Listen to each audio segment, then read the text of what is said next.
வணக்கம் நண்பர்களே. ரொம்பவே சக்தி வாய்ந்த ஆடி பௌர்ணமி இந்த 2026 வந்துருச்சு. ஆடி பௌர்ணமியுடைய சிறப்பு பலன்களை தான் பார்க்க போகிறோம். Welcome back day today channel நண்பர்களே. இன்னைக்கு இந்த வீடியோவில் ஒரு முக்கியமான ஒரு ஜோதிட தாள்களையும் ஒரு அதிரடியான ஆன்மீக பரிகாரத்தையும் இப்போ இந்த வீடியோவில் ரிஷப ராசிக்காரங்களுக்கு பார்க்க போகிறோம். ஸோ ரிஷப ராசிக்காரங்க இந்த ஒரு வீடியோவை டச் பண்ணிங்கன்னா கண்டிப்பாக இந்த வீடியோவை ஃபுல்லாக பாருங்கள். இது ரொம்பவே உங்கள் வாழ்க்கைக்கு யூஸ்ஃபுல்லாக இருக்கும். ஆக்சுவலி ஒரு நாள்னு பார்த்தீங்கன்னு வச்சுக்கோங்களேன், அந்த நாள் நமக்கு எப்படி இருக்கணும் அப்படிங்கிறது நம்ம எதிர்பார்க்குற மாதிரி இருக்குமான்னு கேட்டால் அப்படி இருக்காது. ஒவ்வொரு நாளும் ஒவ்வொரு மாதிரி செல்லும். அதுக்கு காரணமே கிரகங்கள் அந்த நாளில் எப்படி அமைதோ அதை பொறுத்து தான். கிரகங்கள் சில நாள் எப்படி இருக்கும் அப்படிங்கிறது ஸ்பெஷல் கிரகங்கள் வைத்து சொல்லப்படும். அந்த மாதிரி ஸ்பெஷலான ஒரு அதிசயமான நாள் ஜூலை 29ஆம் தேதி வரப்போகுது. ஆக்சுவலி அன்றைக்கி தமிழ் மாதம் ஆடியுடைய 13ஆம் நாள், கிழமை அன்னைக்கு புதன்கிழமை. இந்த புதன்கிழமை ஆடியில் ஒன் ஆஃப் த ஒரு முக்கியமான ஸ்பெஷல் நாள் இந்த 2026. அப்படி என்ன ஸ்பெஷல் நாள் அப்படின்னு கேட்குறீங்களா? இந்த நாளில் தான் பார்த்தீங்கன்னு வச்சுக்கோங்களேன், முழு நிலவு தெரியக்கூடிய பௌர்ணமியானது வருகிறது. இந்த பௌர்ணமி வரக்கூடிய இந்த நாளால் தான் இந்த நாள் ரொம்ப ஸ்பெஷலாக சொல்லப்படுது. இந்த நாளில் சந்திரனுடைய ஆதிக்கம் நிறைந்து இருக்கும். அதுவும் மற்ற கிரகங்களுடைய ஆதிக்கமும் இந்த நாளில் கொஞ்சம் அதிகமாக இருக்கும். இதெல்லாம் வைத்து பார்க்கும்போது உங்கள் ரிஷப ராசியை சேர்ந்தவர்களுக்கு நட்சத்திரத்துக்கேற்ப என்ன நடக்கும் அப்படிங்கிறது குறிப்பிடப்படுது. அதை தான் இந்த வீடியோவில் சொல்ல போகிறேன். மற்ற மாதங்களில் வரக்கூடிய பௌர்ணமியை விட ஆடி மாதத்தில் வரக்கூடிய பௌர்ணமி ரொம்ப ரொம்ப சிறப்பான பௌர்ணமி. அதனால் இந்த பௌர்ணமியில் பார்த்தீங்கன்னு வச்சுக்கோங்களேன், கண்டிப்பாக உங்கள் ராசி நட்சத்திரத்துக்கு பரிகாரங்களும் நீங்கள் செய்ய வேண்டும். அது என்ன பரிகாரம், அதை எப்படி செய்யணும் அப்படிங்கிறதையும் சொல்கிறேன். அதையும் இந்த வீடியோவில் ரிஷப ராசிக்காரங்க தெரிஞ்சுக்குங்க. ஃபஸ்ட்டு உங்கள் ராசிக்கும் நட்சத்திரத்துக்கும் பலன்கள் பார்க்கலாம். அதுக்கப்புறமேட்டு பரிகாரம் பார்க்கலாம் வாங்க. ஃபஸ்ட்டு ரிஷப ராசிக்காரங்க கார்த்திகை 2, 3, 4 பாதங்களில் பிறந்தவங்களுக்கு குறிப்பிடப்பட்டிருக்கு. ஆக்சுவலி வாழ்க்கை என்பது ஜெயிப்பதற்காக தான் என்ற எண்ணம் கொண்டவங்களுக்கு பிறக்கக்கூடிய ஆடி பௌர்ணமி முன்னேற்றமாக இருக்க போகுது. சகாயஸ்தானத்தில் ஆத்மகாரகன் சூரியன் சஞ்சரிப்பதால் இதுவரை உங்களுக்கு இருந்த நெருக்கடி இந்த பௌர்ணமியில் விலக ஆரம்பிக்கும். தன்னம்பிக்கை பௌர்ணமியிலிருந்து கூடும். எடுத்த வேலைகள்லாம் இந்த பௌர்ணமிக்கு பிறகு முடிவிற்கு வரும். ஆரோக்கியமாக செயல்படக்கூடிய நிலை பௌர்ணமிக்கு பிறகு உருவாகும். வேலையில் ஏற்பட்ட நெருக்கடி கூட பௌர்ணமிக்கு பிறகு நீங்கும். சிலருக்கெல்லாம் பதவி உயர்வு, இடமாற்றம் இதெல்லாம் கூட கிடைக்கும். அதோடு வீடு, வாகனம் இதெல்லாம் வாங்கக்கூடிய வசதி வாய்ப்பு என்ற கனவு உங்களுக்கு நினைவாகும். சகோதரர்கள் ஆதரவு கூட இந்த பௌர்ணமிக்கு பிறகு கிடைக்கும். வேலைக்காக முயற்சி செய்யக்கூடிய அத்தனை பேருக்கும் எதிர்பார்த்த தாள்கள் நல்லதாக வரும். லாபஸ்தானத்தில் சஞ்சரித்து வரக்கூடிய சனி பகவான் இந்த பௌர்ணமி முழுவதும் வக்ரம் அடைந்திருப்பதால் உங்கள் வேலைகளில் நிதானம் மட்டும் வேண்டும். எந்த ஒன்றாக இருந்தாலும் இனி பௌர்ணமிக்கு பிறகு திட்டமிட்டு செயல்படுவது நன்மை தரும். இந்த நேரத்தில் தனகாரகன் குருவும் அஸ்தமனமாக இருப்பதால் திட்டமிடாமல் சில வேலைகளில் ஈடுபட்டு அதனால் சங்கடங்கள் சந்திக்க வேண்டியதாக இருக்கும். அதுவும் பொன்பொருள் என்ற கனவு இந்த பௌர்ணமிக்கு பிறகு நிறைவேறும். பெரியோருடைய ஆதரவு கிடைப்பதோடு தெய்வ அருளும் உண்டாகும். ஜென்ம ராசியை விட்டு உங்கள் விரையாதிபதி செவ்வாய் விலகக்கூடிய காரணத்தினால் மனதில் நம்பிக்கை பிறக்கும். பயம் பதட்டம் இருந்த இடம் தெரியாமல் இந்த பௌர்ணமிக்கு பிறகு போகும். குடும்பத்தில் கூட நிம்மதியான நிலை இருக்கும். செலவிற்கேற்ற வரவு கொண்டே இருக்கும். பெண்களுக்கு பொறுப்பு கூடும். வேலையில் ஏற்பட்ட நெருக்கடி நீங்கும்.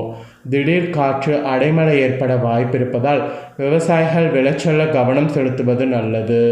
மாணவர்களுக்கு படிப்பில் கூடுதல் கவனம் தேவை. இல்லைன்னு வச்சுக்கோங்களேன், பௌர்ணமிக்கு பிறகு கஷ்டம்தான். உங்கள் நட்சத்திரத்துக்கு இதெல்லாம் தான் பலன். இதற்கேற்ப நடந்து பலன் பெறுங்க. நெக்ஸ்ட்டு ரோஹிணியில் பிறந்த ரிஷப ராசிக்கு குறிப்பிடப்படுது. திட்டமிட்டு செயல்படுவதால் சாமர்த்தியசாலியான உங்களுக்கு பிறக்கக்கூடிய ஆடி பௌர்ணமி கவனமாக ஒரு பக்கம் செயல்பட வேண்டும். அதுவும் ஜென்ம ராசிக்குள் செவ்வாய் சஞ்சரிக்கிறதுனால செயலில் தடுமாற்றம், குழப்பம் ஏற்படும். எடுத்த வேலைகள் இழுபறியாகும். மனதில் பதட்டம் இருந்து கொண்டே இருக்கும். ஞான மோட்சக்காரகன் கேது 4ஆம் இடமான சுகஸ்தானத்தில் சஞ்சரிப்பதால் உழைப்பு அதிகரிக்கும்.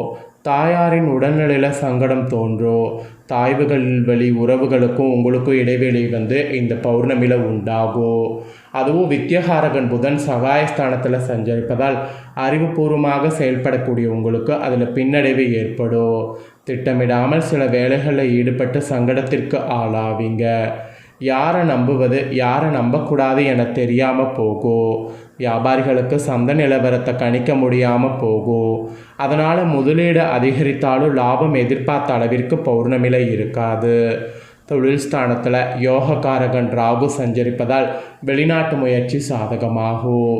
ஏற்றுமதி இறக்குமதி தொழிலில் ஆதாயம் கூடும்.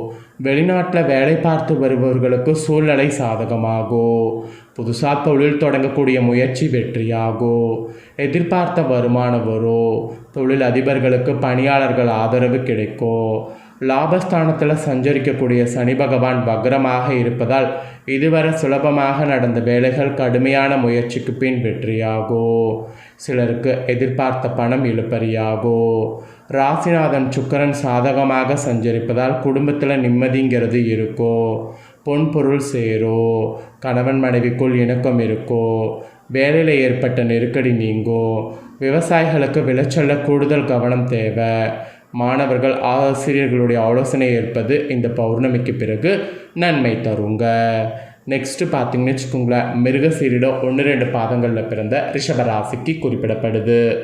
நடப்பது எதுவாக இருந்தாலும் அதை நம்மால் மாற்ற முடியும் என்ற எண்ணத்தோடு வாழ்ந்து வரக்கூடிய உங்களுக்கு பிறக்கக்கூடிய ஆடி பௌர்ணமி திட்டமிட்டு செயல்பட வேண்டியது அவசியம். செவ்வாய் உங்கள் ராசிக்குள் சஞ்சரிப்பதால் குழப்பம், வீண் சிந்தனை, எடுக்கக்கூடிய வேலையில் இழுபறி ஏற்படும். உங்கள் வழக்கமான திறமையும் இந்த நேரத்தில் வெளிப்படாமல் போகும். உறவினர்கள், உடனிருப்பவர்கள் உங்களை புரிந்து கொள்ளாமல் இருப்பாங்க. அதுவும் வாக்குஸ்தானத்தில் செவ்வாய் சஞ்சரிப்பதால் மறைமுகமான எதிர்ப்பு, அதுக்கப்புறம் உடலில் சங்கடத்தை சந்திக்க நேரிடும். மெயினாக எதிர்பார்த்த பணமும் இழுபறியாகும். குடும்பத்துலேயும் நிம்மதியற்ற நிலை இருக்கும். பௌர்ணமிக்கு பிறகு சகாயஸ்தானத்தில் சஞ்சரிக்கக்கூடிய சூரியன் உங்களை பாதுகாப்பார். ஸோ திட்டமிட்டு செயல்படக்கூடிய வேலைகளில் வெற்றி உண்டாகும். வியாபாரம், தொழிலில் ஆதாயமானது கூடும். உங்களுக்கு தொல்லைகள் கொடுத்தவர்கள் விலகி செல்வாங்க. வேலையில் ஏற்பட்ட பிரச்சனை இருந்த இடம் தெரியாமல் போகும். அதிகாரியுடைய ஆதரவு கிடைக்கும். புதிய தொழில் தொடங்கக்கூடிய முயற்சி வெற்றியாகும். தேவைக்கேற்ற பணம் வரும். தம்பதிகள் ஒருவரை ஒருவர் அனுசரித்து செல்வதால் நிம்மதி நீடிக்கும். சங்கடம் ஏற்படாமல் போகும். புதியவர்கள் தலையிட்ட குடும்பத்திற்குள் அனுமதிக்க வேண்டாம். எதுவாக இருந்தாலும் நீங்களே பேசி முடிவெடுப்பது நல்லது. அந்நீரால் வீண் பிரச்சனை ஏற்பட வாய்ப்பு இருக்குது. உங்கள் தனிப்பட்ட வாழ்வில் அவர்களுக்கு இடமளிக்க வேண்டாம். பெண்கள் குடும்பத்தினர் ஆலோசனை ஏற்பது அவசியம். விவசாயிகள் விளைச்சலில் கூடுதல் கவனம் செலுத்துவது நல்லது.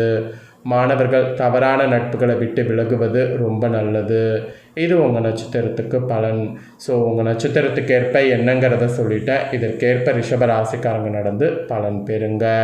என்ன நண்பர்களே, உங்களுக்கான பலன்களை இந்த வீடியோவில் தெளிவாக தெரிஞ்சுக்கிட்டீங்களா? இதற்கேற்ப ரிஷப ராசிக்காரங்க நடந்து பலன் பெறுங்க. உங்கள் ஃப்ரெண்ட்ஸ் ஃபேமிலிக்கும் ஷேர் பண்ணுங்கள், அவங்களும் பார்த்து பயன்பெறட்டும். நெக்ஸ்ட் இதே போல் சுவாரஸ்யமாக வேறொரு வீடியோவில் உங்களை பார்க்குறேன்.